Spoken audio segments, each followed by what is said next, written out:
Hey guys, this is EJ Holland with the Wolverine.com, and we're back with another episode of the Road Reports. I was back on the road this past weekend in Myrtle Beach for the NLG 7-on-7 tournament featuring a handful of top priority Michigan targets. We're going to start off on the offensive side of the ball. Now, we're not going to run through everybody I saw. I had quite a big list and broke them all down over at the Wolverine.com. So like I said, sign up today. We're going to go over some of the main guys. Let's start off on the offensive side of the ball. At the wide receiver position, I saw a trio of top wide receiver targets. The best performer of the bunch was Jordan Shipp, 3-star prospect out of Charlotte, Providence Day. Now, don't let that 3-star ranking fool you. Jordan Shipp is a 4-star prospect all the way, in my opinion, and he showed that at the tournament. And not only that, it's not like, oh, EJ's having a rapid reaction from the tournament, and it's just 7-on-7. Look, I saw Jordan Shipp play 3 times this fall. So this 7-on-7 evaluation is just kind of a helping hand in all the evaluations I've actually made of Jordan Shipp in Pat. And in this 7-on-7 tournament, Shipp was absolutely dominant. And I think it was good seeing him not have Jaden Davis throwing him the ball. He actually had a 2026 quarterback throwing him the ball, and he was equally as dominant. I think it shows that Jordan Shipp is a terrific prospect in his own right. He does not need Jaden Davis throwing him the football. He's a guy that's a big outside receiver, 6'2", 185 pounds, even plays bigger than that side. Really physical, super strong hands, arguably the strongest hands out of any wide receiver on Michigan's recruiting board. A guy that can still refine his routes a little bit. He does, he isn't as natural as a pass catcher as his teammate Goodwin, who we'll get to in a little bit, but he's explosive. He's fast. He's plenty fast for his size. And he consistently gets open. He has an impressive catch radius. Looking at him on the hoof, you wouldn't think that he's a super lengthy guy, but seeing him stretch out for balls was fantastic. He makes tough grabs in traffic. So Jordan Shipp just checks a lot of boxes for me. I mean, he was basically unstoppable in this tournament. He put up the most production out of any wide receiver there, and he led his team on a deep run in that tournament. I believe they reached the quarters or the semis.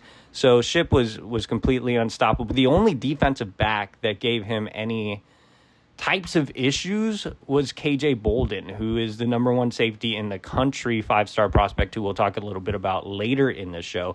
But even then, Shipp got the best of him on a couple of reps. So really loved what I saw from Jordan Shipp.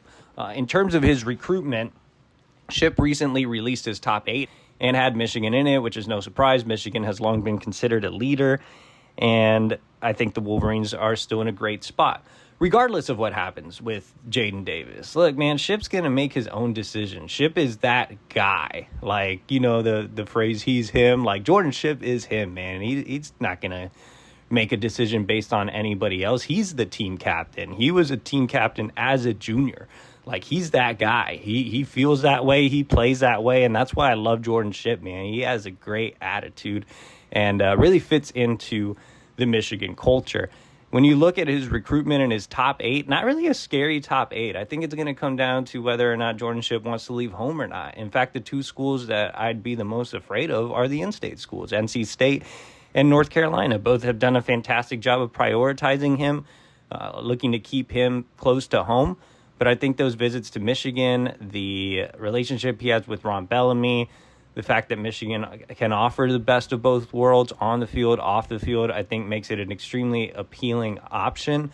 I do think that at the end of the day, Michigan will be able to win him over, but I'm not confident enough to put in a prediction just yet. It'll be interesting to see how North Carolina and North Carolina State progress over the next couple months. And I can tell you that NC State's wide receiver coach, Joker Phillips, has done a fantastic job here. So we'll see how it all plays out. I don't think, landing one of any of the Providence Day trio guarantees you the other. And especially Shipp, man. He's such a unique individual. I think he's, a guy that's going to make a decision that's only his decision.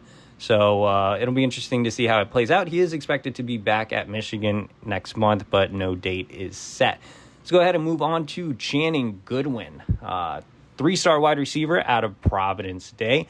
Another guy that is kind of misjudged by the recruiting services. I don't know. It's definitely an interesting situation. So pulling up Channing Goodwin's profile right now, and he is ranked by On3 as a 3-star. He's a Rivals 3-star. He's unranked by ESPN, but he's a top 100 player for 24/7. So kind of a comical type of ranking system for all 4 recruiting services. This is how I would put it when talking about Channing Goodwin. First of all, I love Channing Goodwin, the kid, and I really like Channing Goodwin, the prospect. Now, Channing Goodwin's not going to have this super high ceiling. He's not going to blow you away with his frame. He's about 6'1", 175. He's added some good weight this offseason. He's not going to blow you away with tremendous lightning speed or explosiveness. He's not a guy that you would consider, an athletic phenom or anything of that nature. But what really stands out about Channing Goodwin is consistency. This guy never drops passes. He's always open. He's one of the best natural pass catchers in the game right now as a recruit in the 2024 recruiting class. He's an absolute killer over the middle. Like running drags, crosses, getting lost in traffic, that's Channing Goodwin. And if I need a guy to catch a pass on 3rd down to move the sticks, it's Channing Goodwin. I'm going to him every time. He always catches the ball. He's always open. He just finds ways. I think Goodwin is an underrated athlete. Again, I don't think he's an eye-opening athlete, but I think he's an underrated athlete. He's a center fielder for his baseball team. He's also a starter at safety. He goes both ways for a Providence Day team that won a state title. On top of that, he has NFL bloodlines. His father is Jonathan Goodwin, former Michigan offensive lineman, former Super Bowl champion as well. So a lot to like about Channing Goodwin's floor. Now, I do think his ceiling is limited a bit, but I think his floor is so high that you have to give him a 4-star. He just does everything. I think both Goodwin and Shipp are very deserving of 4 stars. You put on Channing Goodwin's film, man. He just consistently makes plays. He's always, if I'm Jaden Davis, I'm happy to just dump it off to Channing Goodwin because he's consistently open. You get 5-10 yards, and then he's really good yards after the catch. He'll turn those little passes into big plays. I can't tell you how many times this fall I saw Jaden Davis put up this big stat line, and a lot of that stat line was Shipp and Goodwin yards after catch, just turning slants and drags and crosses into huge plays. So a lot to like about both Shipp and Goodwin. If Michigan misses on Jaden Davis and lands Channing Goodwin and Jordan Shipp, I'm still happy. I mean, of course, Michigan has to find a different quarterback or a highly touted quarterback after taking projects in back-to-back cycles. But I am more than happy to have both of those wide receivers, regardless of what Jaden Davis does. If Jaden Davis joins them, that's great. If he doesn't, that's fine too. I mean, I think these are 2 really underrated, completely solid pass catchers to have in your arsenal. And the other thing about these 2 that's not really talked about and we didn't get to really see in 7-on-7 is the fact that they love to block. They go out there and they block. I mean, it's really, they really fit what Michigan does. They're willing blockers. Channing plays more physical than his size suggests. And like I said, Jordan Shipp has good size and is a physical prospect on the outside. So I think they would both fit in very, very well. And like I said, both high character kids, 2 of my favorite guys in the class. All right, guys, we've already hit 10 minutes. So let's go ahead and expedite the rest of the show.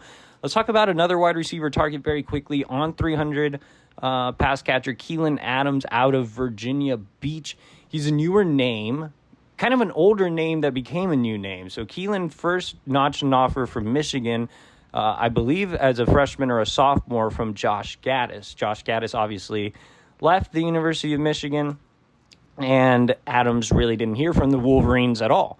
Ron Bellamy has gotten back in contact with Adams. Things are progressing well. I've exchanged messages with Adams' stepfather. He really likes Bellamy, and they're looking to take a trip to Michigan this offseason. Adams wants to get more familiar with Bellamy himself. But Michigan's definitely a school that is of intrigue. He also happens to be from Ohio. Now, he grew up in a family of Ohio State fans, which isn't great. But being from Ohio, having those Midwest ties, I think gives him more reason to leave home or at least look at playing in the Big Ten. He didn't move to Virginia until, I believe he told me, 10 or 11 years old. So he spent most of his or a decent amount of his childhood growing up in Ohio. So he's used to the cold and all that type of stuff. But I really like Keylen Adams. He's starting to explode on the recruiting trail. He just picked up Alabama. He just picked up Auburn. I think he picked up somebody else that was a bigger Power 5. But like I said, Michigan's making a move here. He's interested in visiting. He's only listed, I believe, at like 6'1", 175, and that has to be off because Keylen Adams, you could go watch my videos on my Twitter account of Keylen Adams. I mean, he looks like he's 6'2" and a half.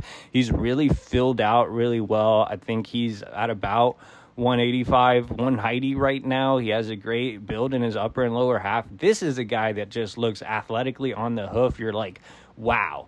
Now, I think Keylen is a little more inconsistent. Sometimes he can get lackadaisical as a route runner, but the potential is sky high. I love what Keylen Adams can become with the right coaching. So he is definitely a name to know moving forward. Like I said, an old name becoming a new name. If you're not familiar with Keylen Adams, I suggest to go watch his film because he was one of the most productive wide receivers in the state of Virginia last year.